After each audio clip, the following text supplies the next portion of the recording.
Hello everyone, welcome to the Hindu daily prelims analysis dated 17th of August 2024। इस channel पर जो भी videos आती हैं सब प्रीलिम्स के पर्सपेक्टिव से आती हैं, तो आप और भी वीडियोस देख सकते हो। ठीक है, पहला आर्टिकल डिस्कस करते हैं। तो आर्टिकल शुरू करते हैं पहले जो हमारे धनखड़ साहब जो वाइस प्रेसिडेंट हैं उनकी गलती से। अब उन्होंने देखो क्या बोल दिया, उन्होंने बेसिकली रेफर कर दिया लीडर ऑफ अपोजिशन को कि इसकी पोजीशन जो होती है वो कॉन्स्टिट्यूशनल पोजीशन होती है। ये गलत है। ठीक है, कभी कभी बड़े बड़े लोग भी गलती कर देते हैं। जो लीडर ऑफ अपोजिशन है ये बेसिकली एक स्टैट्यूटरी पोजीशन है।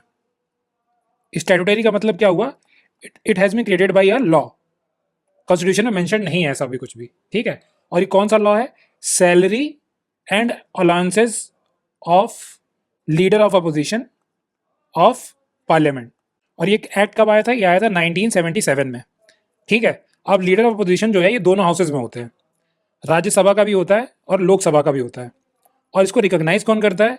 इसको रिकॉग्नाइज करता है हमारा दोनों के जो प्रिसाइडिंग ऑफिसर होते हैं, that is speaker and chairman.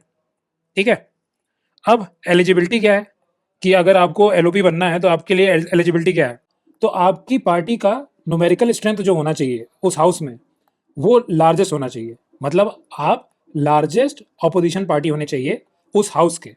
ठीक है, और मिनिमम क्राइटेरिया क्या है कि एटलीस्ट मिनिमम कितना होना चाहिए? मिनिमम आपके पास 1/10 जो भी सीट्स हैं उस हाउस की, जैसे अगर लोकसभा के सीट जो हैं उसका 1/10 या राज्यसभा की सीट का 1/10 आपके पास मेंबरशिप होनी चाहिए उस हाउस की, तब आप कंसिडर किए जाओगे एलओपी के लिए। दो पॉलिटिकल पार्टीज हैं, उनका न्यूमेरिकल स्ट्रेंथ अगर सेम है तब क्या होगा? तब प्रिसाइडिंग ऑफिसर जो होगा उस हाउस का वो डिसाइड करेगा कि किसको हमें पोस्ट देनी है ये। ठीक है, और उसका डिसीजन जो होगा वो फाइनल होगा। अब देखो लक्ष्मीकांत के पीछे अगर आप देखोगे ना तो वहाँ ऑर्डर ऑफ प्रेसिडेंस दे रखा है या रैंक दे रखी है।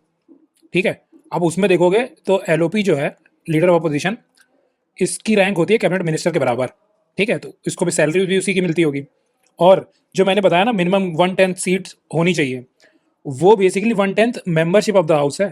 ठीक है, मान लो कि अगर हमारी 545 सीट्स हैं और हमारी सीट्स उस समय लोकसभा में जो मेंबर्स हैं टोटल वो 543 हैं, तो इसका 1/10। ठीक है, नॉट 545 का मेंबरशिप का। ठीक है, बस इतना ही था। नेक्स्ट चलते हैं। अब देखो ये आर्टिकल एज सच इतना हमारे लिए इतना इंपॉर्टेंट नहीं है, बट कुछ टर्म्स इसमें मेंशन थे जो कि इंपॉर्टेंट थे, और अरावली आ गई थी तो मैंने कहा मैप से भी डिस्कस कर लेंगे।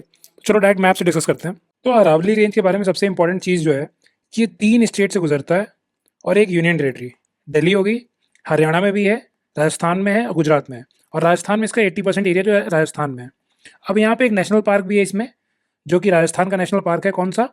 Sariska national park. ये एक टाइगर रिजर्व भी है। और 3 रिवर जो हैं अरावली से ओरिजिनेट होती हैं। एक है लूनी रिवर जो कि इसके वेस्टर्न स्लोप से ओरिजिनेट होती है, और बाकी इधर से हो गई हमारी बनास रिवर, और दूसरी है सहीबी रिवर। और ये दोनों क्या है? दोनों ये ट्रिब्यूटरी हैं किसकी? यमुना की। इवन साबरमती रिवर जो है वो भी क्या कहते हैं राजस्थान में से ही ओरिजिनेट होती है, यहीं से। ठीक है, अभी लूनी रिवर के बारे में क्या है कि ये यहीं रन ऑफ कच्छ में ही खत्म हो जाती है, ये सी को ज्वाइन नहीं कर पाती है। ठीक है, ये याद रखना है। अब देखो राजस्थान में ही अरावली की हाईएस्ट पीक है गुरु शिखर। ये किस में है? ये है mount Abu Abu hill station में। ठीक है, माउंट आबू हिल स्टेशन में। अब देखो एनहेंस्ड वेजिटेशन इंडेक्स क्या होता है, जो टर्म मेंशन था इस आर्टिकल में। ये बेसिकली बायोमास, फॉरेस्ट के में जो बायोमास है प्लस उसके कार्बन सिक्विस्ट्रेशन, मतलब कार्बन को एब्जॉर्ब करने का जो पोटेंशियल है उसको मेजर करने के लिए होता है। और ये बेसिकली रिमोट सेंसिंग में यूज़ किया जाता है।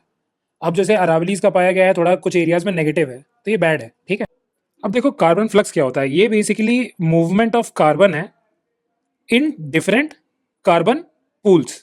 अब कार्बन पूल्स क्या होते हैं? कार्बन पूल्स बेसिकली ऐसे इकोसिस्टम होते हैं, या तो जो रिलीज कर रहे हैं कार्बन को या फिर एब्जॉर्ब कर रहे हैं कार्बन को। एग्जाम्पल ले लो कि फॉरेस्ट का इकोसिस्टम हो गया। ठीक है, अब देखो कार्बन फ्लक्स क्या हो सकता है? पॉजिटिव भी हो सकता है, नेगेटिव भी हो सकता है। अब जो पॉजिटिव वाला है ये बैड होता है। अभी बैड कैसे? इसका मतलब ये हो गया पॉजिटिव कार्बन फ्लक्स का मतलब जो हमारा इकोसिस्टम था वो अब एक सोर्स बन गया है कार्बन का। ठीक है, तो जैसे अगर मान लो फॉरेस्ट के केस में अगर फॉरेस्ट एक सोर्स बन गया है कार्बन का, जबकि ये कार्बन को सिक्विस्टर करता है, तो ये तो हमारे लिए खराब चीज़ है ना। तो पॉजिटिव इज बैड, ये याद रखना है। ऑल्सो जो है आर्टिकल जो मेंशन करता है वो कहता है कि ये जो अरावलीज है ये इकोटोन है बिटवीन हमारा गैंगेटिक प्लेन्स और थार डेजर्ट। अब इकोटोन क्या होते हैं? ये बेसिकली ट्रांजिशनल एरिया होता है। मतलब जैसे मान लो एक इकोसिस्टम यहाँ है, एक इकोसिस्टम यहाँ है, तो इसके बीच में जो जोन ऑफ ट्रांजिशन होता है इसको बोलते हैं इकोटोन। यहाँ पे बेसिकली जो स्पीसीज का अबंडेंस होता है वो ज़्यादा होता है, क्योंकि इधर से भी इन्फ्लक्स है, इधर से भी इन्फ्लक्स है। यहाँ कभी कभी बहुत यूनिक स्पीसीज भी मिल जाती हैं।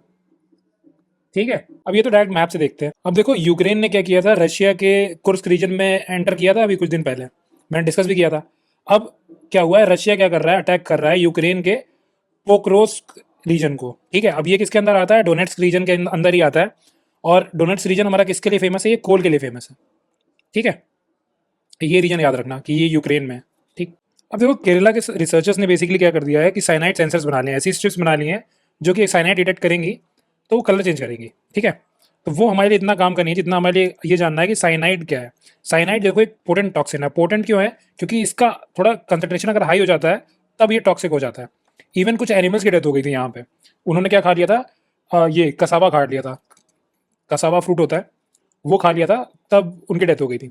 तो मतलब क्या क्या है, ये प्रेजेंट किस में होता है, ये इवन ड्रिंकिंग वाटर में भी प्रेजेंट होता है। अब देखो क्योंकि ये ड्रिंकिंग वाटर में मिलता है तो डब्ल्यू ने क्या कर रखा है कि इसकी अपर लिमिट दे रखी है कि इससे ज़्यादा तो नहीं होना चाहिए। वो कितनी है, 0.19 मिलीग्राम पर लीटर। ठीक है, तो हमें याद रखना है कि डब्ल्यू ने साइनाइड के लिए एक लिमिट बता रखी है। बाकी ये इवन एप्पल में मिलता है, एप्रिकॉट में मिलता है, स्प्राउटिंग पोटैटोज में मिलता है, कसावास में मिलता है। ठीक है, यहाँ जहाँ के लोग ज़्यादा ऐसे मतलब इन सब चीज़ों को स्टेपल फूड की तरफ खाते हैं, मतलब रोज़ाना खाते हैं, उनके में चांसेस ज़्यादा होते हैं साइनाइड पॉइजनिंग के। ठीक है, अब देखो एसएसएलवी वाला तो मैंने ऑलरेडी आज इंडियन एक्सप्रेस एक्सप्लेन में बता दिया है। ठीक है, तो वो वहाँ से देख लेना, वहाँ मैंने एक चीज़ नहीं बताई थी, अर्थ ऑब्जर्वेशन सैटेलाइट, क्योंकि ये काम की ही नहीं है। क्योंकि देखो इसका इसका जो लाइफ है ये 1 साल का, मिशन का लाइफ जो है 1 साल का है। तो 1 साल में तो वहाँ पेपर खत्म हो जाएगा भाई, तो ये पूछा क्यों जाएगा। ठीक है, अर्थ ऑब्जर्वेशन सैटेलाइट बेसिकली होती हैं, अर्थ को ऑब्जर्व करेंगी कि जैसे ओशन को ऑब्जर्व किया, फॉरेस्ट को ऑब्जर्व किया। ठीक है, अब इस पे पेलोड्स वगैरह तुम्हें रटने की जरूरत नहीं है, और वैसे भी तुमको याद ही नहीं रहेगा। जहाँ तक एक चीज़ इंपॉर्टेंट है इसमें, जो ये डोजीमीटर है, SIC यूवी डोजीमीटर, ये क्या करेगा, यूवी लेवल्स को मेजर करेगा ताकि फ्यूचर में जब हम गगनयान मिशन भेजें तो हमें वहाँ की कुछ रीडिंग्स मिल ही रहे हैं यहाँ की, बस इतना ही जरूरी है। बाकी ये क्या करेगा, ये सब पेलोड वगैरह तुम्हें वैसे नहीं याद रहेगा। ठीक है, भले टेस्ट सीरीज वगैरह में पूछ दें वो लोग क्वेश्चन, बट EOS-8 कोई काम का नहीं है। ठीक है, और ये मिशन क्यों लॉन्च किया गया था कि पहले तो SSLV का जो डेवलपमेंट स्टेज था वो खत्म हो गया अब इसके साथ। ठीक है, वो हो गया तो अब उसके साथ कुछ लॉन्च भी करना था, तो उन्होंने EOS-8 भी लॉन्च कर दिया। पर इतना ही मतलब का है, कुछ नहीं। अब देखो एग्रीकल्चर मिनिस्ट्री ने क्या किया है, एक बेसिकली प्लेटफॉर्म डिजिटल लॉन्च किया है जिसका नाम है कृषि डिसीजन सपोर्ट सिस्टम। अब ये क्या करेगा, बेसिकली क्रॉप की कंडीशन बताएगा, सॉइल की कंडीशन बताएगा, किसको किसको, फार्मर्स को, एक्सपर्ट को, पॉलिसी मेकर्स को। ठीक है, तो ये हमारे लिए इतना जरूरी नहीं है, बट मेंस में ये सब जैसे कि कोई डिजिटल इनोवेशन के नाम पे कुछ आ जाए तो उसमें यहाँ पे एग्जाम्पल के तौर पे चिपकाया जा सकता है। ठीक है,